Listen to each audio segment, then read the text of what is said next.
anisan'ny arana-miasa betsaka ny tamintsika ny IMF na ny association internationale des maires francophones. Ao a ny AFD na ny association française de développement, ny asa izay mbola mandeha amin'izao fotoana izao zany tahaka ny ataon'ny banque européenne d'investissement amin'ny lalana eto tanàna izay atao amin'izao fotoana izao. Rehefa tsapa fa misy fahavononana amin'ny mpianaikitra ny tanàna dia manaiky izy fa raha mpianaikitra ny tanàna no misalasala dia tsy miditra ihany koa izy.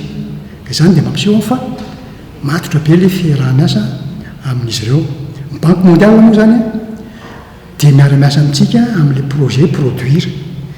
Ao ihany koa zao ohatra ny zareo amin'ny GIZ dia ny anisan'ny anankiray io zany ny zareo amin'ny japonais amin'ny alalan'ilay JICA.